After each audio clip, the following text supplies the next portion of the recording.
오늘 주시는 하나님 말씀 로마서 15장 8절부터 13절 말씀인데요. 한 절씩 교독해서 읽도록 하겠습니다. 8절 제가 읽습니다. 내가 말하노니 그리스도께서 하나님의 진실하심을 위하여 할례의 추종자가 되셨으니 이는 조상들에게 주신 약속들을 견고하게 하시고 이방인들도 그 긍휼하심으로 말미암아 하나님께 영광을 돌리게 하려 하심이라. 기록된 바 그러므로 내가 열방 중에서 주께 감사하고 주의 이름을 찬송하리로다 함과 같으니라. 또 이르되 열방들아 주의 백성과 함께 즐거워하라 하였으며 또 모든 열방들아 주를 찬양하며 모든 백성들아 그를 찬송하라 하였으며 또 이사야가 이르되 이새의 뿔이 곧 열방을 다스리기 위하여 일어나시는 이가 있으리니 열방이 그에게 소망을 두리라 하였느니라.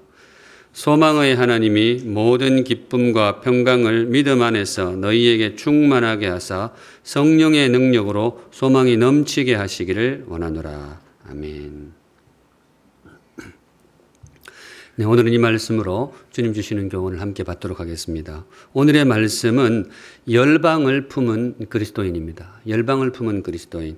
계속해서 복음의 삶을 묵상하고 있는데요. 복음을 받은 성도의 삶이 어떠해야 되는가 로마서 마지막 덩어리를 통해서 묵상하는데 많은 언어로 묵상했습니다. 우리의 삶이 예배가 되게 하시고 일터에서 일까지도 예배가 되게 하시고 서로를 받아주는 따뜻한 마음이 복음의 삶이다. 그런 이야기도 했었습니다. 이어서 오늘 우리에게 주시는 말씀은 열방입니다. 복음의 삶이 뭐냐? 이 마음에 열방을 품고 살아가는 삶이다. 열방이라는 단어를 꼭 마음에 새겨두시면 좋겠습니다. 성경은 우리가 좀 넓게 살기를 바라고 있습니다. 특별히 복음은 우리 삶의 지경이 조금 넓어지기를 바라고 있습니다. 우리 육신은 자그마하고 우리가 사는 동네는 어느 정도 경계가 있는 좁은 동네이지만은 적어도 마음과 비전만큼은 온 세계 열방을 터치했으면 좋겠다. 이것이 우리를 향한 하나님의 뜻이고 그것이 복음의 삶입니다. 왜 그러느냐? 왜 우리 하나님이 그런 삶을 기대를 하시느냐? 하나님이 그런 분이시기 때문에 그렇습니다. 복음의 주인이신 우리 하나님이 지역적인 하나님이 아니고 열방의 하나님이십니다. 온 세상의 하나님이십니다. 그래서 주님의 자녀인 우리도 그렇게 좀 지경을 넓게 살았으면 좋겠다. 주의 말씀이 우리 안에만 갇혀있지 말고 온 세계 열방으로 흘러갔으면 좋겠다. 우리 하나님 바로 그런 분이시기 때문에 그렇습니다. 그런 의미에서 우리 사랑하는 샘물 성도 여러분, 열방을 품은 그리스도인 되시기를 우리 주님의 이름으로 축복합니다. 네, 열방을 품고 살아가시면 좋겠어요. 어린 시절 설교 준비하다가 어린 시절 이제 예배 드리던 것이 생각이 나는데요. 제가 있던 시골에서는 그 중학생이 되면 어른 예배에 참석을 해야 했어요. 그 교회의 전통이 그랬습니다. 따로 학생들 예배가 따로 있었는데도 어른 예배, 중학생이 되면 무조건 어른 예배에 참석하고 오후에 그 학생회 예배에 가는데 요 앞자리에 이제 그 중학생들이 앉는 자리가 있었어요. 제일 앞에. 그래 하는데 예배가 굉장히 힘이 들었어요. 어른들 예배 처음 참석하니까 뭐 순서도 이상한 게 많고 뭐 앉았다 일어섰다 막 하기도 하고. 근데 그 중에 제일 힘들었을 때가 언젠가 하면 장로님 대표기도 할 때. 오늘 최장로님 기도하셨습니다만 어린 마음에 장로님 대표기도 하는 시간이 굉장히 힘이 들었어요. 왜 그랬을까요? 기도를 너무 오래 하시는 거예요. 그때 이제 저희 시골 교회에는 장로님이 딱 한 분 계셨어요. 그런 교회가 꽤 있습니다. 그래서 매주일 가면 이제 담임 목사님 설교하시고 그 장로님 대표기도 하고 그렇게 하는데 이 장로님이 기도를 하면요. 온 세계를 한 바퀴 돌아요. 진짜 막 한 바퀴 팽 돌아요. 그 시간도 굉장히 오래 걸리고. 근데 여하튼 그때 처음 배웠던 단어가 죽의 장막, 철의 장막. 이 이야기를 제가 학교에서 배운 게 아니고 이분 기도를 통해서 배웠어요. 나중에 보니까 죽의 장막 그러면 중국이고 철의 장막 그러면 저 소련이고 뭐 그래서 이제 그쪽에 복음이 들어가고 뭐 그런 이야기를 막 하셨던 것 같아요. 근데 여하튼 한 바퀴 돌 때쯤 되면 이제 기도가 끝이 났는데 어린 마음에 이제 막 힘들었던 그런 기억이 있습니다. 그런데 지금 생각하면 그때 그분의 기도를 통하여서 한 가지 교훈만큼은 마음에 확실히 들어왔던 것 같아요. 성도의 기도는 온 세계를 향해야 한다. 이게 이제 다들 그랬을 거예요. 저희 친구들도 기도라는 것이 나만 위해서 하는 것이 아니고 온 세계를 이렇게 하는 거구나. 비록 작은 인생이지만 적어도 기도의 지평, 생각의 지평만큼은 열방을 품어야 하는 거구나. 그분을 통해서 그걸 배웠던 것 같습니다. 근데 성도 여러분, 이게 그 장로님의 가르침이 아니고 성경의 가르침이 그렇습니다. 구약 시대부터 그렇습니다. 오늘 방금 읽은 우리 로마서 본문은요, 사실은 바울이 직접 썼다기보다도 구약에서 거의 인용해 온 겁니다. 거기 성경 보시면 각 주에 구약에서 인용해 온 그 다 써 있어요. 뭐 사무엘하 2장 22장 50절, 시편 18편 거기 각 주에 다 나옵니다. 근데 그 내용을 들어보면 공이 여기에 나오는 단어들이 뭔가 하면 열방이라는 단어가 나옵니다. 9절 말미에 기록된 바 그러므로 내가 열방 중에서 주께 감사하고 주의 이름을 찬송하리로다. 열방 중에서. 10절도 또 이르되 열방들아 주의 백성과 함께 즐거워하라. 11절도 마찬가지예요. 또 모든 열방들아 주를 찬양하라. 9절 9절마다 열방이라는 단어가 쭉 나와요. 그런데 이게 어디서 나온 구절이라고요? 구약 성경에 나와요. 구약에 대해서 가끔 오해하시는 분들이 있습니다. 구약은 폐쇄적이었다. 신약은 온 세계를 향해서 열려 있는데 구약은 이스라엘 안에 갇혀 있어서 폐쇄적이었다. 그렇게 오해하시는 분들이 있는데 실제로 구약은 그렇지 않습니다. 구약은 열방을 향한 선포로 가득합니다. 주의 말씀이 열방으로 뻗어나가는 거예요. 그런데 왜 구약은 폐쇄적이다 그런 오해가 나왔는가 하면 구약 백성들이 조금 그랬어요. 소위 이제 선민의식이라 그러죠. 우리들만 하나님의 백성이다. 우리만 하나님의 백성이고 저쪽 이방인들은 아니다. 이 의식이 너무 강했는데 그분들은 성경을 제대로 안 읽었던 것 같아요. 구약을 제대로 읽었으면 그럴 수가 없어요. 구약 백성은 조금 옹졸했는지 몰라도 구약 성경 자체는 열방을 향해 열려 있습니다. 창세기부터 그렇잖아요. 하나님이 천지만물 창조하실 때 팔레스타인 땅 이스라엘 백성들만 창조한 게 아니잖아요. 온 세계 열방을 창조하셨습니다. 그래서 지금도 마찬가지예요. 그분의 복음, 그분의 말씀이 우리 안에 갇혀 있으면 안 됩니다. 열방으로 흘러가야 된다. 그 말씀이 되겠습니다. 한번 우리 다짐하시면 좋겠어요. 우리 사랑하는 샘물 성도 여러분, 열방을 품은 그리스도인 되시기를 주님의 이름으로 축복합니다. 아멘. 열방, 이 단어가 굉장히 좀 장엄하지 않습니까? 열방, 온 세계의 나라라는 뜻인데요. 열방을 품은 그리스도인. 그런 의미에서 오늘은 뭘 묵상하는가 하면 열방을 품는다라는 게 무슨 의미냐, 열방을 품고 살아간다라는 것이 무슨 의미냐, 오늘 성경의 가르침을 따라서 몇 가지 구체적인 교훈을 새기려고 합니다. 열방을 품는 그런 시간이 되시면 좋겠습니다. 우선 첫째 들어갑니다. 열방을 품는다는 게 무슨 의미냐? 등잔 밑부터. 조금 역설적일 수 있지만은 오늘 성경의 가르침이 그래요. 열방을 품을 때는 등잔 밑부터. 등잔 밑부터 챙기는 것이 진짜로 열방을 품는 것이다. 8절을 한번 같이 보실까요? 오늘 본문이 시작되는 지점인데 8절 같이 읽습니다. 시작. 내가 말하노니 그리스도께서 하나님의 진실하심을 위하여 할례의 추종자가 되셨으니 이는 조상들에게 주신 약속들을 견고하게 하시고. 이게 열방을 향한 선포들을 이제 시작하는 본문이에요. 그 본문의 시점인데 근데 열방보다는 유대인 이야기를 하고 할례 이야기하고 조상 이야기를 하는 거예요. 처음에는 제가 조금 의외다 싶었어요. 왜 열방 이야기하는 시점에서 왜 이렇게 좀 폐쇄적이고 좀 답답해 보이는 그런 이야기를 할까? 근데 사실 금방 이해가 되더라고요. 무슨 의미인가 하면요. 열방을 품을 때는 내 가까이부터. 열방을 품을 때는 등잔 밑부터. 성경의 가르침이 그렇습니다. 최근 제가 우리 고신총회 일하시는 분이 전화가 가지고 설교문을 하나 작성한 일이 있습니다.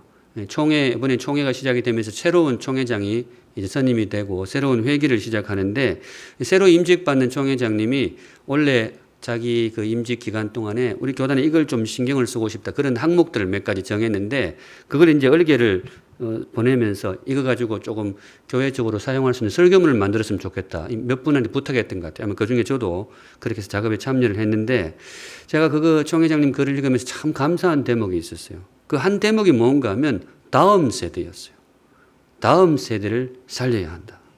물론 저도 요사이 늘 그걸 생각합니다만은 총회장 그러면 되게 연배가 좀 있으신 분이거든요. 좀 이제 머리도 흐으시고 이렇게 목회를 정리하실 수 있는 그런 시간인데 그분이 거기에 그걸 써놨어요. 다음 세대를 살려야 한다.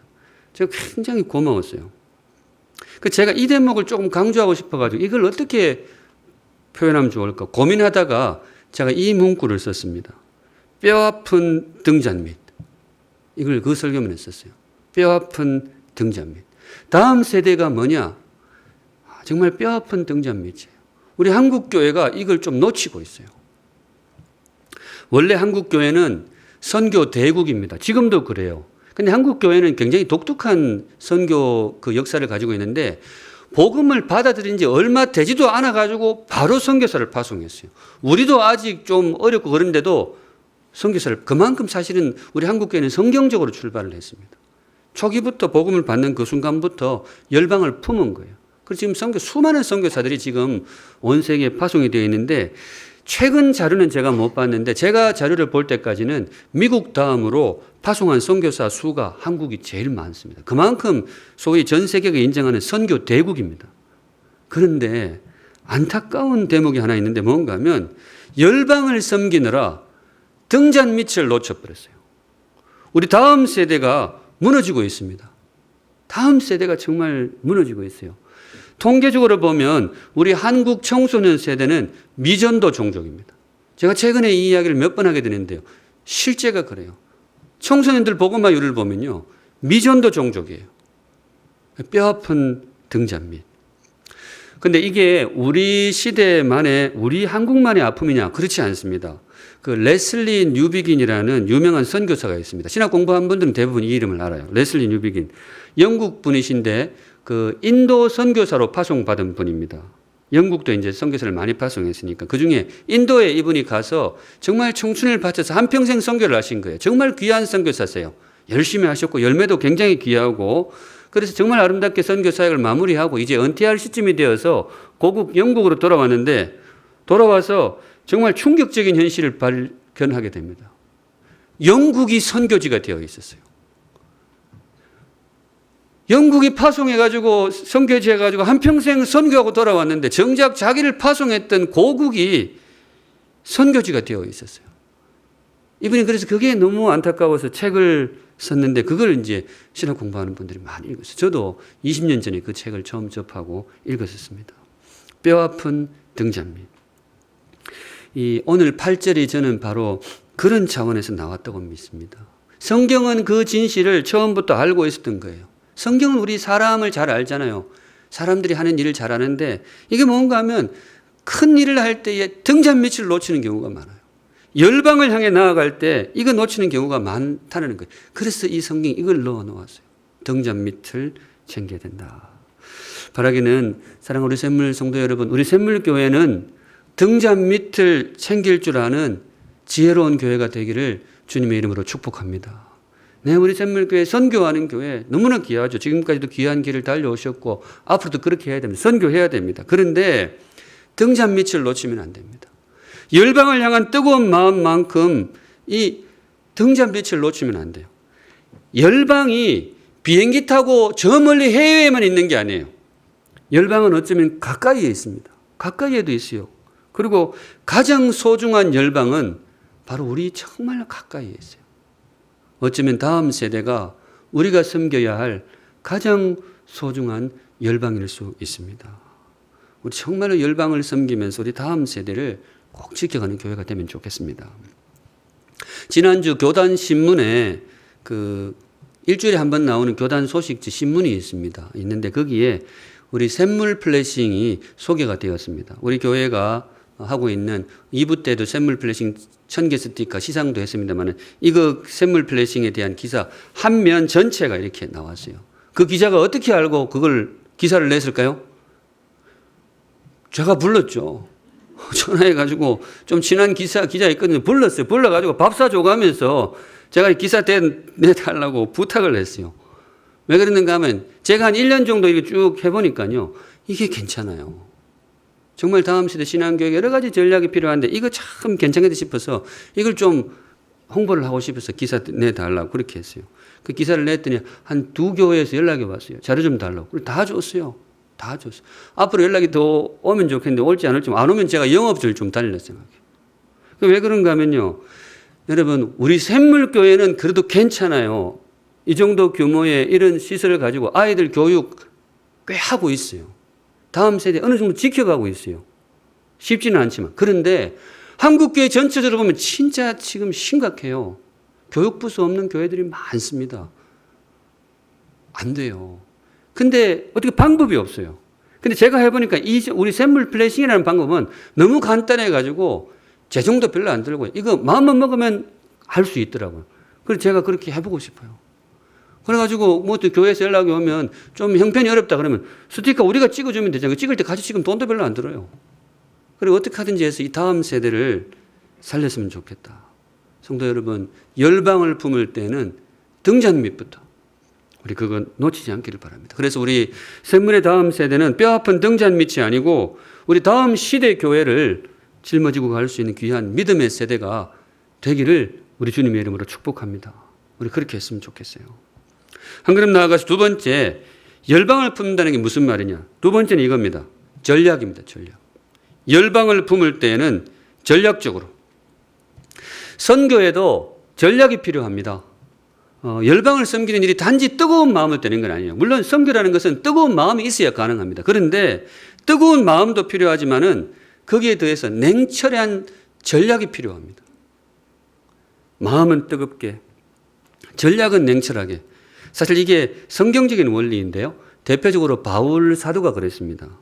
오늘 열방을 품은 그리스도인 그러는데 그 이름에 둘째가라면 서러울 사람이 바울입니다. 바울은 정말로 뜨겁게 주님을 만났거든요. 만나고 나서 그리고 정말 그 가슴에 열방을 품고 섬기는 선교사가 되었습니다. 당시 알려진 문명 세계에 거의 다 복음을 이 사람이 전했어요. 주님께서 이 사람을 사용하셨습니다. 굉장히 뜨거운 사람이었어요. 오늘 본문에 나와 있는 열방들아 주의 백성과 함께 즐거워하라, 모든 열방들아 주를 찬양하라. 이 언어들이 사실 굉장히 뜨겁거든요. 읽을 때 좀 톤을 높여야 돼요. 굉장히 뜨겁습니다. 이게 구약에서 따왔다 그랬잖아요. 하나님이 뜨거운 거예요. 하나님 열방을 향해서 뜨거우신 거예요. 그런데 이게 하나님만 뜨거우시냐? 제가 보기에는 바울의 마음이기도 합니다. 하나님의 마음이기도 하지만 바울이 구약 성경 보면서 제일 뜨거운 단어 골라온 거예요. 왜냐? 이 사람이 열방을 주님 복음을 받고 열방을 해서 하도 뜨거워지니까 그런 구절들 갖다가 로마서를 쓴 거예요. 누구보다도 뜨거웠어요. 근데 제가 왜 이 이야기를 하느냐? 그런데 이 사람에게는 양면 또 하나의 측면이 있는데요. 굉장히 냉철했어요. 마음은 뜨겁게, 전략은 냉철하게. 선교사로서 뭐 어떤 면에서 일생을 사신 분인데 그냥 뜨거운 마음으로 덤비지 않았어요. 정말 계획 가운데 들어갔는데 이분의 선교 원칙을 정리하면 선교 전략이라 그래야 될까요? 정리하면 딱 두 가지가 있습니다. 도시 거점 선교, 사역자 양성, 이 두 가지입니다. 도시 거점 선교, 사역자 양성. 지금 사남사밤 수요일 시간에 사도행전을 묵상하고 있는데 아직까지는 사도 바울이 회심을 안 했어요. 우리 초기라 가지고. 근데 나중에 회심하고 이분이 선교 여행한 내용들이 사도행전의 절반 이상을 채우고 있는데 1차, 2차, 3차에 걸쳐서 선교 여행을 다니는데 읽어보면 나오는데요. 철저하게 도시 중심으로 다녀요. 거의 예외가 없어요. 이분은 시골로 안 갑니다. 도시로만 다녀요. 에베소, 빌립보, 데살로니가 성경에 나오는 그 이름들 다 도시에 사도 바울이 다 다녔던 도시들인데 이분은 도시에만 선교하지 시골은 안 가요. 왜 그랬느냐? 시골에는 사람들이 안 살았느냐? 살았더라도 시골 영혼들은 이분이 좀 가벼이 여겨서 그러느냐? 그렇지 않습니다. 이게 사도 바울의 전략이었어요. 제한된 시간, 자신의 삶은 그렇게 길지 않고 제한된 시간과 제한된 역량 가운데 어떻게 하면 열방을 효과적으로 품을 것이냐? 거점별로 움직여야 되겠다 해가지고 이 도시 갔다가 저 도시 갔다가 그렇게 움직인 거예요. 이런 전략이 필요합니다. 그리고 또 한 가지 사도 바울이 도시 거점 선교와 함께 정말 중시했던 전략이 사역자 양성입니다. 이분은 어디를 가든지 그 사역자를 키우는 데 집중을 했어요. 왜냐? 그래야 다음 교회가 이어져 갈 수 있으니까. 건물 세우는 것도 너무 귀하죠. 그런데 건물만 있다고 되는 게 아니잖아요. 사람이 있어야 되는데 이분은 영적인 지도자를 키우는데 굉장히 심혈을 기울였어요. 가서 하는 일이 딱 세 가지예요. 복음 전하고 말씀으로 양육하고 사람 세우고. 복음 전하고 말씀 양육하고 사람 세우고 이거 됐다 싶으면 다른 도시 가고 이렇게 움직이는 거예요. 자기가 떠나더라도 그 교회를 섬겨줄 수 있는 귀한 사람 대표적으로 디모데, 에바브로디도 두 글자 줄여서 디도 이렇게 하기도 하고요. 브리스길라, 아굴라, 실라, 루디아, 유스도 성경에 이런 분들이 많이 나오는데 대부분 이 사람이 키운 그런 일꾼들이에요. 이 이름이 안 나오는 분들도 굉장히 많은데 어디를 가든지 복음 전하고 말씀 양육하고 사람 세우고 맡기고 가고 이런 식으로 그렇게 정말 전략적으로 움직였기 때문에 그 짧은 생애 가운데에 당대의 열방을 섬길 수가 있었던 거예요. 이 사도행전이 이걸 조밀하게 기록을 하고 있습니다. 왜 기록을 하느냐? 그 역사적인 사실이기 때문에 기록하는 의미도 있어요. 그 성경이 거짓말하면 안 되잖아요. 사도 바울이 이렇게 선교를 했다. 기록하는데. 근데 그거보다 사실은 더 깊은 이유가 있는 거예요. 따라하라는 거예요. 만대 교회도 열방을 품을 때 이 사도 바울의 전략을 따라하라는 거예요. 그 괜찮은 전략이니까. 그렇죠. 우리 샘물의 선교 지금까지 너무나 귀하게 달려왔는데 앞으로 이것도 마음에 꼭 품고 나아가시면 좋겠습니다. 단지 뜨거운 마음이 아니고 전략적으로 나아가야 된다. 전략이 필요합니다. 하나님께서 우리에게 전략적인 마음을 주셨잖아요. 짐승에게 주시지 않은 계획하고 뭐 자산을 배분하고 활용하고 이런 전략할 수 있는 능력을 주셨잖아요. 이거 왜 주셨느냐? 사업하라고 주셨느냐? 맞죠. 사업해야죠. 학생들 공부하라고 주셨느냐? 맞죠. 공부에도 활용해야죠. 그런데 하나님이 이 전략적인 지혜를 주셨을 때에 절대로 빠질 수 없는 항목이 있죠. 복음 사역할 때도 뭐예요? 전략적으로. 열방을 품을 때에도 전략적으로. 맡으신 분들이 정말 그런 지혜들을 많이 내어주시면 좋겠습니다. 근자에 저는 그 박기준 목사님의 많은 기대를 걸고 있습니다.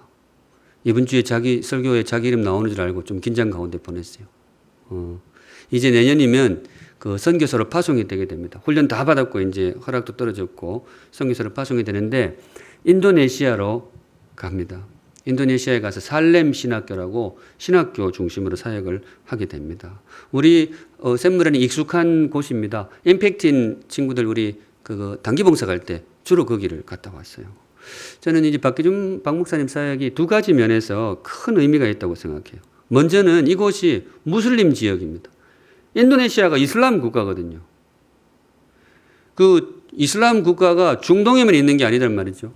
인구 대비 이슬람 그 국가 중에 인구 대비 최대 국가가 어디일까요? 인도네시아를 사우디가 아니래요. 인구가 무슬림 인구가 여기가 더 많대요. 그 참 중요한 거점이 될 수 있다고 생각합니다. 지금 열방을 품을 때 무슬림을 비켜갈 수는 없거든요. 무슬림 지역에 복음이 들어가야 되는데 이곳이 중요한 거점이 되면 좋겠다. 내심 기대하고 있습니다. 또 특별히 우리 샘물 성도들의 가슴 속에는 아프간 그러면 다르잖아요. 아프간이라는 이름이 굉장히 깊이 새겨져 있는데 아프간도 이슬람이거든요. 그냥 그 기도하면서 생각하기를 이게 아프간을 섬기는 또 하나의 거점이 되면 참 좋겠다. 그렇게 생각하고 있습니다. 그리고 특히 이 사역에 의미가 있는 것이 신학교 사역입니다. 사도 바울이 힘을 쏟았던 그 사역자 양성, 그 무슬림 지역 내에서 무슬림 세계 속에서 기독교 지도자를 양성하는 거예요. 참 의미가 있다고 생각해요. 잠시 지난주에 그런 이야기도 했는데 지속적으로 양육하면서 또 무슬림 지역으로 거기서 사역들을 파송할 수 있겠죠. 그 와중에 그 가중 속에서 아프간으로 파송되는 무슬림 출신의 지도자도 나올 수 있기를 그렇게 생각을 합니다. 물론 아직 파송도 안 했는데 부담을 주는 걸 수도 있지만은 여하튼 저는 그렇게 기대를 하고 그렇게 기도를 하고 있습니다. 열방을 품을 때는 전략적으로 전략이 필요합니다. 그래서 회의도 하고 판단도 하고 성경의 지혜를 빌리면서 그렇게 샘물의 걸음이 더욱더 뜨겁게 전략적으로 나아갈 수 있기를 간절히 소망합니다. 마지막으로 열방을 품는다는 것이 무슨 의미일까? 열방을 품을 때는 등잔 밑부터 챙기자. 열방을 품을 때는 전략적으로 그 말씀 선포했는데요. 마지막으로 이 단어 드리고 싶습니다. 예수 확신 혹은 예수 복음에 대한 확신. 열방을 품을 때는 복음의 확신으로. 사실 오늘 설교가 자꾸 거꾸로 회귀하는 느낌은 있지만은 설교 준비하는데 자꾸 주시는 생각이 그거였어요. 주시는 생각이 뭔가 하면 열방을 품기 전에 먼저 우리가 정말로 굳게 품어야 될 게 있어요. 그게 뭐냐? 복음이라는 거예요. 열방을 품기 전에 먼저 복음을 품어야 된다. 이거 제일 기본이잖아요. 우리가 왜 열방을 품으려 하는가? 성경이 왜 우리에게 열방을 품으라고 이야기하는가? 그거 가서 그 사람들 땅 뭐하고 자원 가져오고 이거 아니잖아요. 우리는 그거 아니잖아요. 우리가 왜 열방을 품으려고 하는가? 그들에게도 복음이 필요하기 때문에. 그들에게도 복음을 전해야 되기 때문에 열방을 품으려고 하는 거란 말이죠. 그러니까 우리가 복음을 품어야 돼요. 제가 이 대목에서 원래 배영규 목사님 영상을 한번 틀까 그 생각도 했어요. 근데 다 아시잖아요. 저도 샘물에 와서 한 3년 들이니까 외우겠더라고. 우리 순교 기념주일날 그거 영상 봤잖아요. 우리에게 먼저 복음이 전해진 것은 다른 사람에게도 복음이 전해지기 위해서 우리에게 먼저 전해준 것입니다. 선교 복음 들고 나가야 됩니다. 갈 수 없다면 뭐예요? 보내야 됩니다. 들으니까 저도 다 암기가 되더란 말이죠. 근데 그분이 정말 맞아요. 열방을 품는 데 있어서 열방만 들어가면 안 돼. 열방은 복음을 먼저 품어야 됩니다. 우리 안에 없는 복음을 어떻게 거기 전할 수 있겠어요? 그리고 내가 믿지 않는 복음을 무슨 염치로 그 사람들의 인생을 그걸로 흔들어 놓는단 말이죠. 그래서는 안 되죠. 정말로 열방을 품으려면 기본 전제가 우리가 진짜로 복음을 품어야 됩니다. 정말로 우리 안에 복음이 있어야 그래야 우리가 전할 수도 있고 또 전할 자격도 있는 거예요. 내가 믿는 예수. 네. 그래서 지금도 열심히 하고 계시지만 우리 사랑하는 샘물 성도 여러분, 특별히 열방을 품고자 하는 우리 성도 여러분, 복음의 사람이 되시기를 주님의 이름으로 축복합니다. 네, 우리 그거부터 해야 돼요. 예수의 사람이 되어야 됩니다. 제가 설교 초두에 등잔 밑 이야기를 했는데 등잔 밑은 사실 다음 세대 이야기만은 아닙니다. 우리 기성세대의 이야기일 수 있습니다. 우리가 늘 확인해야 될 것이 뭔가 하면 우리가 정말로 복음에 굳게 서 있는가? 나는 정말로 예수를 확신하는가? 그게 정말 열방을 품는다는 것은 단지 가슴의 넓이가 아니고 열방을 품는다는 것은 예수에 대한 확신입니다. 복음에 대한 확신입니다. 그래야 진짜로 열방을 품는 것입니다. 그래서 결론이 뭐냐? 제가 결론을 짓고 싶어요. 오늘 말씀의 결론이 뭐냐? 이거예요. 사랑하는 샘물 성도 여러분, 우리 샘물의 예배가 정말로 하나님이 임재하시는 진실한 예배가 되기를 우리 주님의 이름으로 축복합니다. 그게 저는 선교의 첫걸음이고 어쩌면 지속적으로 유지되어야 할 선교의 에너지라고 봐요. 뭔가 하면 선교가 뭐냐? 선교학 책에 나옵니다. 선교가 뭐? 선교의 목적은 교회를 세우는 것이다. 이게 선교학 책의 원리예요. 선교의 목적은 복음을 전하는 것이다. 맞죠? 선교의 목적은 일꾼을 세우는 것은 맞죠. 그런데 바울의 사역도 봐도 그렇지만은 가서 복음 전하고 일꾼 세우고 그래서 뭐냐? 교회를 세우는 것이 선교입니다. 그게 선교의 1차 목표입니다. 그런데 교회를 세운다는 게 뭐겠어요? 예배 공동체죠. 예배 공동체. 저는 체감적으로 선교가 뭔지를 정의하라 그러면 저는 이렇게 정의하고 싶어요. 선교는 우리의 예배를 열방에 이식하는 것이다. 이거 정말일 거예요. 선교는 뭔가 하면 현실도 그렇고 목적도 그래요. 우리의 예배를 그 선교지에 이식하는 거예요. 교회를 세우는 것이 선교의 목적이라고 했는데 교회가 예배 공동체잖아요. 결국 선교의 열매가 뭔가 하면 우리가 여기서 주님을 알고 주님을 의지하고 주님을 소망하고 주님을 예배하는데 이거를 선교지에도 그 사람들이 그렇게 할 수 있게끔 이 예배 공동체를 세운다는 거예요. 우리의 예배를 이식하는 것, 그게 선교입니다. 그런데 성도 여러분, 이 대목에서 우리가 두렵고 떨림으로 한번 확인해 봤으면 좋겠어요. 우리의 예배는 과연 이식할 만한 예배인가? 우리의 예배가 저 땅에 정말 세워져도 될 만한 예배인가? 제가 괜히 트집 잡자는 것이 아니고 매주 그걸 점검해야 됩니다. 열방을 품는다는 것은 단지 그 파송받은 사람의 일이 아니고 결국 파송받은 사람이 뭐를 거기다 갖다 줄 것이냐. 우리가 내놓은 돈도 갖다 주겠죠. 우리가 내놓은 헌신도 갖다 주겠죠. 그런데 결국은 뭐가 거기에 심어지게 되느냐. 우리의 예배가 그곳에 이식되게 되어 있습니다. 그러니까 정말 우리가 열방을 품기 위해서는 우리의 예배가 정말 거기다가 이식해도 될 만한 예배가 되어야 됩니다. 이식이라는 말이 참 그렇잖아요. 남의 장기 이렇게 이식할 때에 참 받는 사람도 고맙고 그렇지만 주는 사람도 참 건강하게 줘야 되는 그런 마음이 있잖아요. 그게 선교예요. 그러고 보면 성도 여러분, 오늘 본문의 중심에 열방이라는 글자와 더불어서 예배가 있어요. 다시 보시면 9절에 보시면요. 기록된 바 그러므로 내가 열방 중에서 주께 감사하고 주의 이름을 찬송하리로다. 이거 주께 감사하고 주의 이름을 찬송하리로다 뭐겠어요? 주님을 예배하리로다. 열방과 예배 두 글자예요. 열방을 품을 때. 10절도 마찬가지예요. 또 이르되 열방들아 주의 백성과 함께 즐거워하라. 11절 또 모든 열방들아 주를 찬양하라. 열방을 품는다는 것은 예배를 이식하는 겁니다.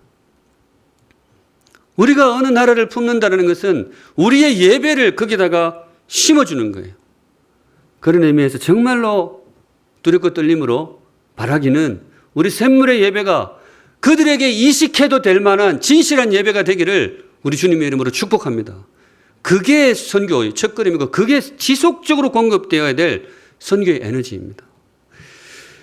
제가 언젠가 어린이 주일 설교를 하면서 어린이 주일이었던 것 같아요. 설교 제목을 나의 삶이 유산이 되어 이렇게 설교한 적이 있어요. 나의 삶이 유산이 되어. 이거 설교하고 나서 몇 분들이 오늘 설교 굉장히 부담스럽다 그렇게 이야기해 준 적이 있어요. 이게 뭔가 하면 내용이 그거였잖아요. 삶이 유산이 됩니다.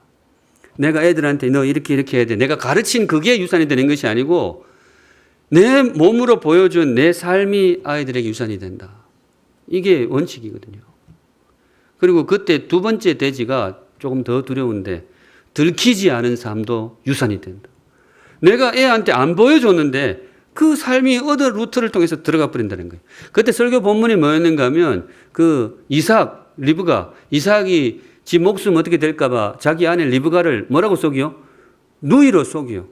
그때 당시 치안이 안 되니까 막 좀 와이프가 이쁘면 막 뺏어가 버리고 남편은 어떻게 해버리고 이렇게 할까봐 이삭이 가는 동네마다 이 사람 제 와이프가 아니고 제 누이입니다. 이렇게 이야기를 했단 말이죠.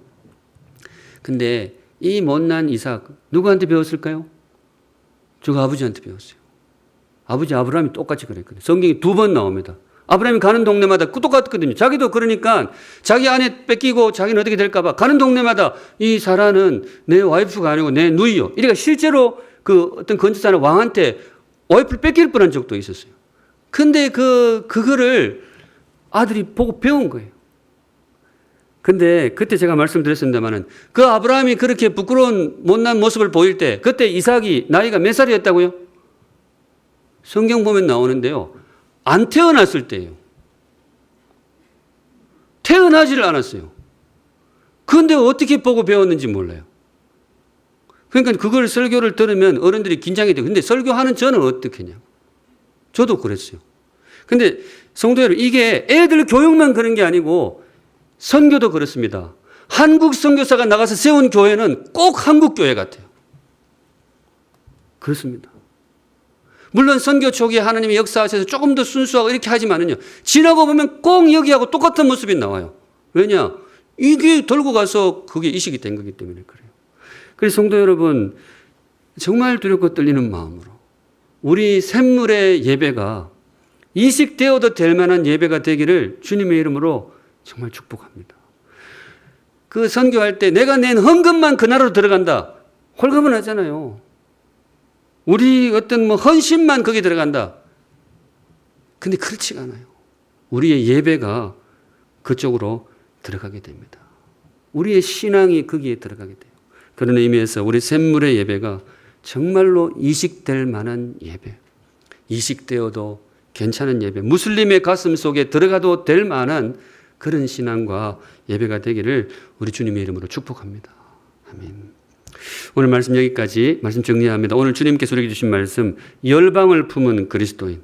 복음이란 고여 있으면 안 되잖아요. 저는 샘물이라는 이름이 참 좋아요. 최근에 어떤 분이 대화하는데 그분이 몇 번 나한테 강조를 하더라고요.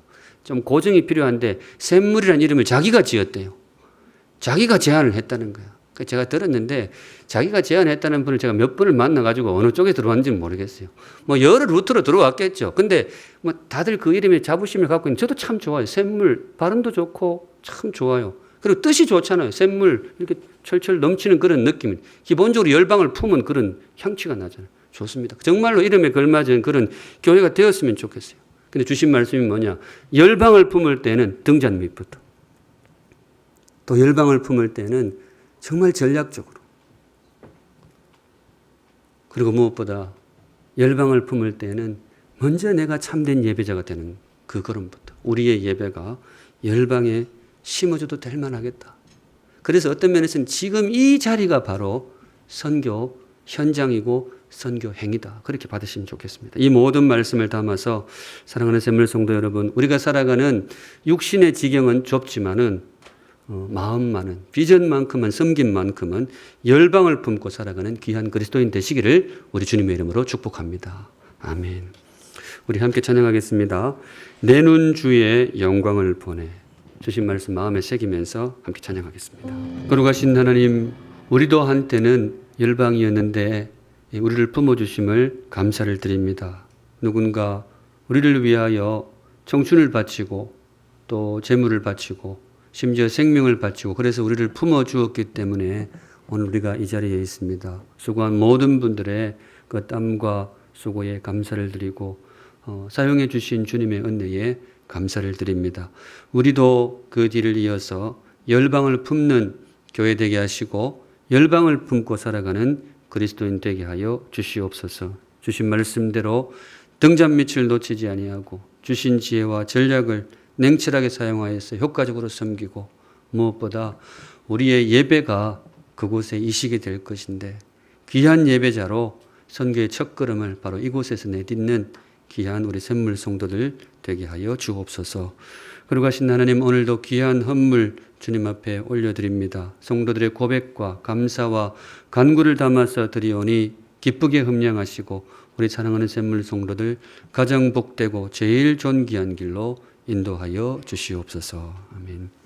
지금은 우리 구주 예수 그리스도의 은혜와 우리를 위하여 외아들의 목숨을 내어주신 하나님 아버지의 그 크신 사랑과 지금도 우리와 함께 하시는 성령 하나님의 임재하심과 동행하심이 머리 숙여 주를 예배하는 사랑하는 모든 샘물 성도들 그 삶과 걸음 위에 이제로부터 영원까지 항상 함께 계실지어다. 아멘.